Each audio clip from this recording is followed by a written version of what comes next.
आज बच्चे हम स्टार्ट करेंगे चैप्टर नंबर 3 जिसका नाम है लॉगरिथम्स।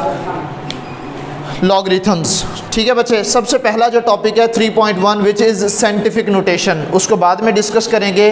पहले हम इसका थोड़ा सा ब्रीफ सा इंट्रोडक्शन जो है वो देख लेते हैं, क्योंकि इंट्रोडक्शन वाले टॉपिक से MCQs जो है वो बनते हैं। ये MCQs के लिए जो है वो अहम है। ठीक है बच्चे, सबसे पहले जो MCQs आपका बन सकता है वो है कि लॉगरिथम का आइडिया किसने दिया। द आइडिया ऑफ लॉगरिथम, हाँ जी, was given by Abu Muhammad Musa al Khwarizmi. ये आपकी बुक में लिखा हुआ है बेटे। Abu Muhammad Musa al Khwarizmi was the first gave the idea of logarithms. ये आपका MCQs है कि idea of logarithms was given by, किसने दिया था। 4 साइंटिस्ट के नेम, मैथमेटिशियंस के नेम जो है वो आ जाएंगे। ठीक है, उसके बाद नेक्स्ट है जी, later on in the 17th century John Napier extended his work on logarithms and prepared tables for logarithms। अब ये एक और MCQs है, tables of logarithms was prepared by, किसने प्रिपेयर किए थे, जॉन नेपर ने। ठीक हो गया बच्चे। उसके बाद नेक्स्ट जो है वो आएगा, एक और MCQs बनेगा कि वो है जी प्रोफेसर हेनरी ब्रिग्स। इसने क्या काम किया था, इसने लॉगरिथम के टेबल्स जो है वो बनाए थे विद बेस 10। ठीक है, logarithmic tables with base 10 were prepared by, किस मैथमेटिशियन ने प्रिपेयर किए थे, प्रोफेसर नहीं हेनरी ब्रिग्स। ठीक है, और उसके बाद लास्ट में जो है वो एक और MCQs पूछा जाएगा कि logarithmic tables, anti logarithmic tables वो किसने जो है वो बनाए थे। The anti logarithmic table was prepared by Jobst Burgi. कब किए थे, 1620 के अंदर, AD के अंदर। ये आपके 3-4 MCQs बनते हैं बच्चे, इनको अंडरलाइन कर लें। ठीक है, तो ये इंट्रोडक्शन जो है वो आपका अहम है, किसके लिए, MCQs के लिए। और इसमें से MCQs बनेंगे, टेस्ट के अंदर भी बनेंगे, फिर आपने ना भोंगियाँ नहीं मानी कि हमें पता नहीं चला क्या है क्या नहीं है। ठीक है ना, तो इसलिए मैं आपको एडवांस में बता रहा हूँ, इंट्रोडक्शन को आपने अच्छे से रीड आउट कर लेना है, यहाँ से MCQs आपके बन सकते हैं। ठीक है, अब हम चलते हैं साइंटिफिक नोटेशन की तरफ, जो कि हमारा पहला टॉपिक है। लेकिन उससे पहले सवाल पैदा होता है कि ये साइंटिफिक नोटेशन की ज़रूरत क्यों पेश आई, क्यों जो है वो हम साइंटिफिक नोटेशन का इस्तेमाल करते हैं। क्या मैथमेटिशियंस का दिमाग ख़राब हुआ था कि उन्होंने साइंटिफिक नोटेशन वाला फार्मूला जो है वो निकाल मारा। एक्चुअली दुनिया में बेटे हमें बहुत बड़ी वैल्यूज़ के साथ जो है ना काम करना पड़ता है, और बाज़ दफ़ा बहुत छोटी वैल्यूज़ के साथ भी काम करना पड़ता है। तो उन बहुत बड़ी वैल्यूज़ को लिखने के लिए बहुत सारे ज़ीरोज़ इस्तेमाल होते हैं, और अगर एक भी ज़ीरो मिस हो गया तो गलती हो जाएगी, और वो गलती भी 10 गुना की होगी। ऐसे ही है ना, यानी कि मैं आपको देना चाह रहा था 100 रुपये, वो गलती से एक ज़ीरो मैं भूल गया, मैंने आपको 10 रुपये दे दिए। सोचो कितना नुकसान हुआ है ना। मैं आपको देना चाह रहा था 1000 रुपये, वो मैं गलती से एक ज़ीरो भूल गया और आपको तो मिले 100 रुपये। ऐसे ही है ना, आपकी सारी प्लानिंग तो 1000 रुपये के हिसाब से थी, तो कितना नुकसान हुआ। इसी तरह से साइंटिफिक कैलकुलेशंस के अंदर, मैथमेटिक्स के अंदर, जब वैल्यूज़ बहुत बड़ी हों, अगर एक भी वैल्यू स्किप हो गई तो आंसर जो है वो गलत हो जाएगा, और बहुत बड़ा डिफरेंस, 10 गुना का डिफरेंस जो है वो आ जाएगा। तो उसके लिए मैथमेटिशियंस ने एक ऐसा साइंटिफिक मेथड ढूंढा जिसके ज़रिए मुख्तसर सी शक्ल के अंदर बहुत बड़ी वैल्यू को या बहुत छोटी वैल्यू को लिखा जा सकता है, और इसको हम कहते हैं scientific notation. Let's discuss the definition. Number 1, सबसे पहले क्या कह रहा है जी, a number written in the form of a into 10 raise to the power n। किसी भी नंबर को इस शक्ल में लिखना, a multiply by 10 raise to the power n, और यहाँ पे a क्या बला है, ये बहुत इंपॉर्टेंट है, और n क्या चीज़ है, ये भी अहम है। ये आपने कंडीशंस लाजमी याद रखनी है। ये जो a 10 के साथ जो नंबर मल्टीप्लाई होगा उसकी क्या कंडीशन लिखी हुई है कि a इज़ ग्रेटर देन और इक्वल टू 1। a 1 भी हो सकता है, 1 से बड़ा भी हो सकता है, लेकिन कितना का बड़ा हो सकता है, मैक्सिमम 10 से छोटा हो सकता है, यानी कि 1 से लेकर 9 तक। ठीक है, 9.999999 तक। ठीक है, 10 से छोटा होगा, 1 से ग्रेटर 1.0001 से लेकर 9.999999 तक जो है वो कुछ भी हो सकता है, लेकिन 1 नहीं हो सकता, सॉरी 1 भी हो सकता है लेकिन 1 से छोटा नहीं हो सकता। ठीक है, 1 से छोटा नहीं हो सकता। हाँ, 10 से बड़ा भी नहीं हो सकता, 10 के बराबर भी नहीं हो सकता। 10 से छोटा छोटा और 1 के बराबर या 1 से बड़ा बड़ा कोई भी नंबर आप 10 के साथ मल्टीप्लाई कर सकते हैं। ये तो बात होगी हमने 10 के साथ जो मल्टीप्लाई करना है नंबर वो कैसा होना चाहिए, ठीक है। दूसरी बात है कि ये जो पावर है वो कैसी हो सकती है। उसने कहा जी n is an integer. Integer कौन से नंबर्स होते हैं? 0, पॉजिटिव, नेगेटिव, तीनों किस्म के जो नंबर्स होते हैं वो इंटीजर्स कहलाते हैं। Set of integers which is represented by z। Chapter 2 के अंदर बड़ी तफसील से हमने पढ़ लिया है, ऐसा ही है ना। तो लिहाजा पावर जो है वो पॉजिटिव हो सकती है, नेगेटिव हो सकती है, ज़ीरो हो सकती है। तो 3 तरह की जो है वो पावर्स आ सकती हैं। अगर हम इस फॉर्म में जो है वो किसी नंबर को लिख लें वो क्या कहलाएगा? साइंटिफिक नोटेशन कहलाएगा। अब आप अपनी मर्जी से कोई बहुत बड़ा बल्कि दफ़ा करो, इसको रहने दो, डायरेक्ट क्वेश्चन करते हैं, ठीक है।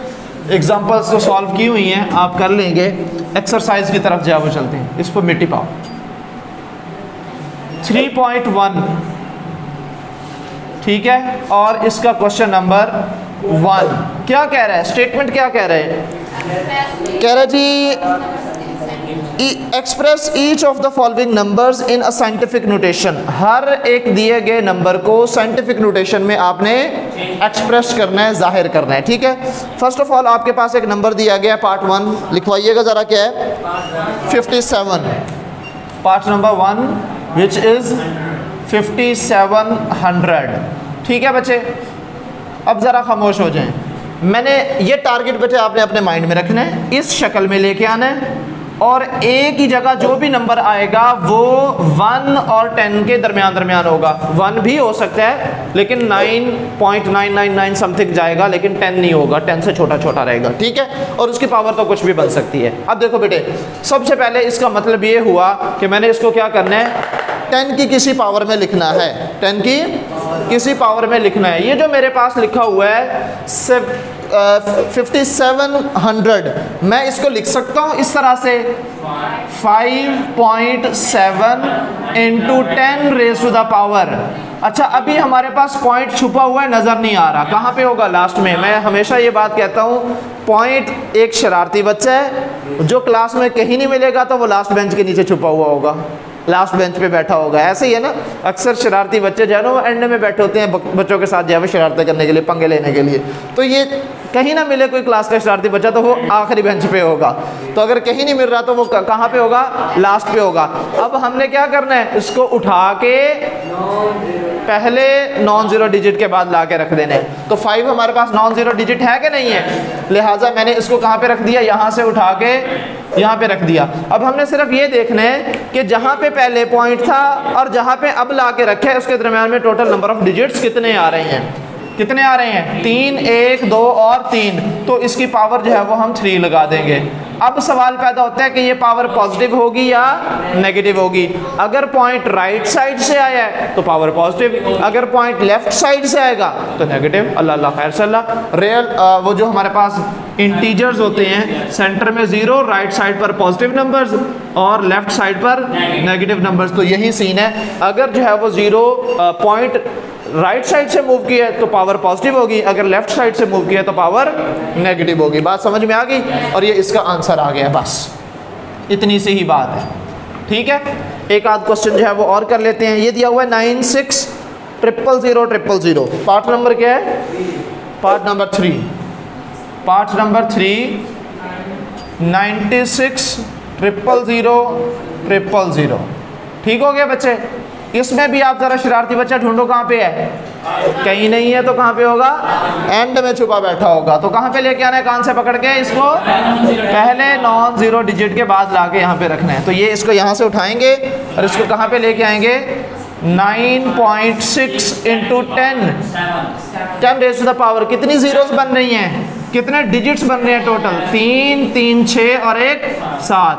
राइट साइड से मूव किया है, लिहाजा पॉजिटिव 7 हो जाएगा। ठीक हो गया बच्चे?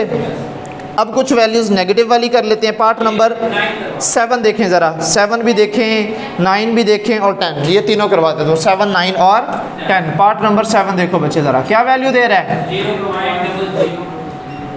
0.0074।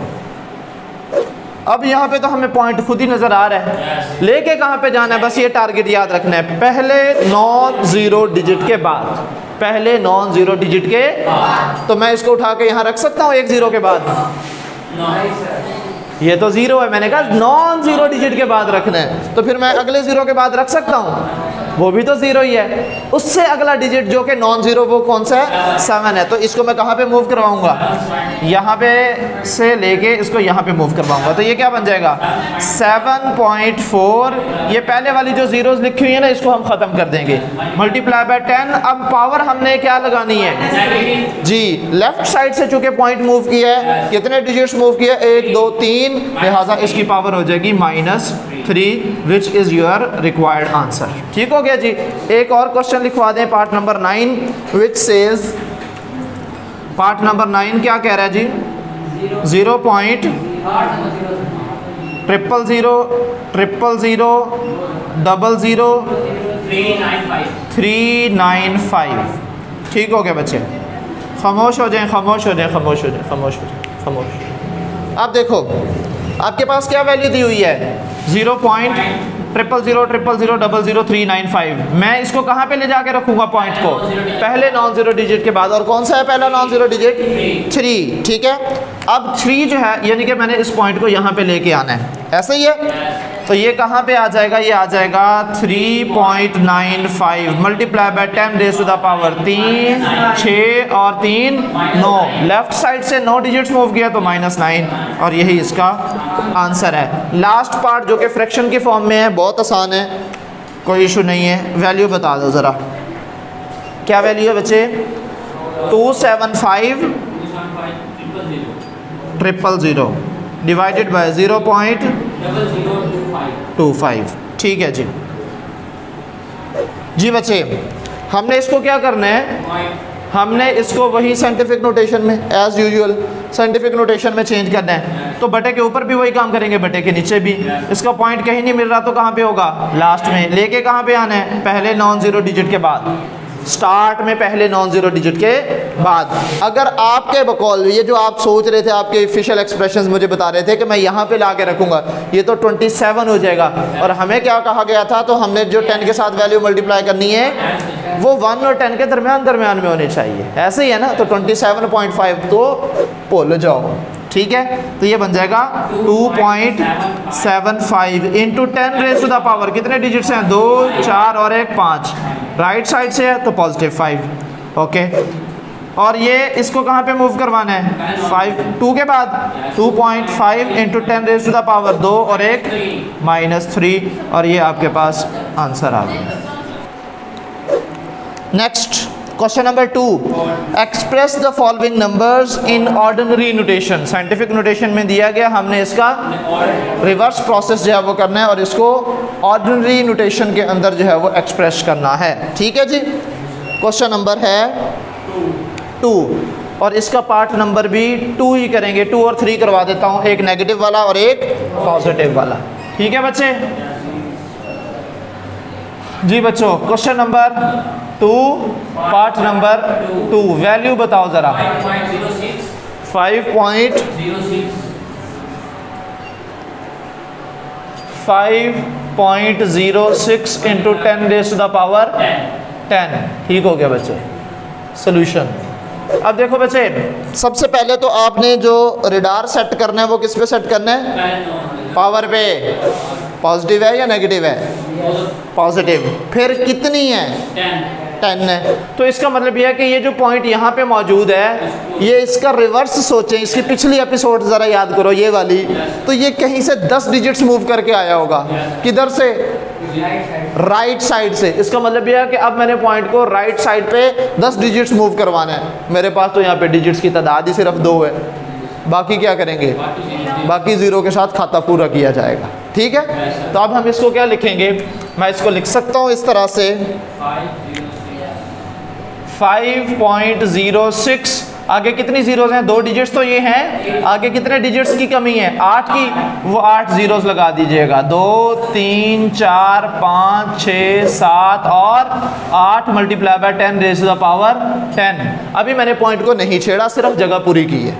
अगले स्टेप में मैं पॉइंट को मूव करवा दूंगा और ये 10 रेज़ टू द पावर ख़त्म हो जाएगी। ठीक है, 506 1 2 3 4 5 6 7 और 8। अब ये पॉइंट यहाँ पे 10 डिजिट्स मूव कर गए तो हम 10 रेज़ द पावर जो 10 लिखी हुई थी उसको ख़त्म कर देंगे और ये हमारे पास आंसर आ गया। ठीक है, अब देखो जहाँ पे पहले पॉइंट था उससे लेकर जहाँ पे अब होगा लास्ट में होगा ना, इस तक टोटल डिजिट्स कितने बनने हैं? 2 4 6 8 और 1 10। 8 और 2 10। ठीक है, तो ये हमारे पास इसका आंसर आ गया। ठीक होगी बात बच्चे। एक पार्ट नंबर जो है वो 3 कर लेते हैं जो कि है जी 9.018। Part number 3 9.018 into 10 raise to the power -6। जी बच्चे, अब ये सबसे पहले पावर पे रिडॉर सेट करना है अपना। अब ये पावर क्या है? नेगेटिव। इसका मतलब पॉइंट कहाँ से आया होगा? लेफ्ट साइड से। तो अब इसको मूव भी किधर करवाना है? जिथे दी खोती उथे ही नान खलोती। इसको वापस उधर ही भेजना जहाँ से ये आया था। तो अब क्या करेंगे? लेकिन हमारे पास तो डिजिट सिर्फ एक है लेफ्ट साइड पर, बाकी क्या करेंगे फिर? 0 से खाता पूरा करेंगे। तो ये बन जाएगा 0 नहीं 0 0 0 0 0 9.018 into 10 raise to the power -6। अब इस पॉइंट को जब मैं 6 डिजिट्स मूव करवा दूंगा तो फिर मैं 10 रेज़ टू द पावर -6 ख़त्म कर दूंगा। तो अब यहाँ पे आ जाएगा 0 पॉइंट। तो इसका मतलब यह कि इससे पहले एक और 0 लगानी पड़ेगी। फिर उसके बाद 6 डिजिट्स पूरे करने हैं, 2 4 और ये 6 0 0 0 0 और 0 9018। ये हमारे पास आंसर आ गया। ठीक हो गया बच्चे। तो ये थी आपकी एक्सरसाइज 3.1 जो कि बिल्कुल चुन्नी मुन्नी सी एक्सरसाइज थी जो कि कंप्लीट हो गई है। तो आज के लिए ही इतना ही, बाकी इंशाल्लाह कल हम लॉगरिथम स्टार्ट करेंगे। बल्कि रुको सब्र करो, 2 डेफिनेशंस करते जाओ, बाकी जो है वो इंशाल्लाह हम कल स्टार्ट करेंगे। कॉमन लॉगरिथम किसे कहते हैं और नेचुरल लॉगरिथम किसे कहते हैं, ये 2 डेफिनेशंस बच्चे मैं आपको करवा रहा हूँ, वो आप कर लें, बाकी इंशाल्लाह कल स्टार्ट करेंगे। ये नोट कर लीजिएगा, वैसे आपकी बुक के अंदर भी दी हुई हैं कॉमन लॉगरिथम। ठीक है बच्चे, आपकी बुक के अंदर इसकी डेफिनेशन बच्चे लिखी हुई है। Logarithms with base 10 are known as common logarithms and the logarithms with base e are called natural logarithms। ठीक है, मैं ये स्टेटमेंट भी लिख रहा हूँ, डेफिनेशन भी लिख रहा हूँ, एग्जांपल भी दे रहा हूँ, आप लोग नोट कर लीजिएगा। logarithms with base 10 are called common logarithms। ठीक है बच्चे, मिसाल के तौर पर इसकी एग्जांपल भी लिख देते हैं। एक एग्जांपल आप लोग लिख लें, बेसिक सी, खुद से जो है वो आप बना सकते हैं। एग्जांपल क्या है जी? log 1 2 3 to the base 10। बस ये कॉमन लॉगरिथम की एग्जांपल आ जाएगी। ठीक है, उसके बाद है natural logarithm. Natural logarithm, logarithm with base e is called natural logarithm. Logarithms with base e, यहाँ पे 10 को भी आप ना कॉमास के अंदर लिख लें। With base e are called natural logarithms. ठीक हो गया।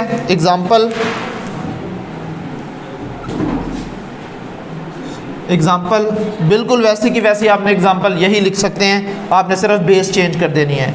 log 1 2 3 to the base e, ये आपके पास नेचुरल लॉगरिथम आ जाएगा। और दूसरी बात, हमने इस पूरे चैप्टर के अंदर कॉमन लॉगरिथम को ही डिस्कस करना है, नेचुरल लॉगरिथम को हमने डिस्कस नहीं करना। बस ये 2 डेफिनेशंस दी थी वो मैंने आपको लिखवा दी हैं। इंशाअल्लाह अज़ीज़ कल का जो हमारा टॉपिक है वो होगा लॉगरिथम्स ऑफ रियल नंबर्स। ठीक है, रियल नंबर्स के आपने लॉगरिथम्स किस तरह से मालूम करने हैं। ठीक है, तो आज के लिए इतना ही, बाकी इंशाअल्लाह अज़ीज़ हम कल डिस्कस करेंगे।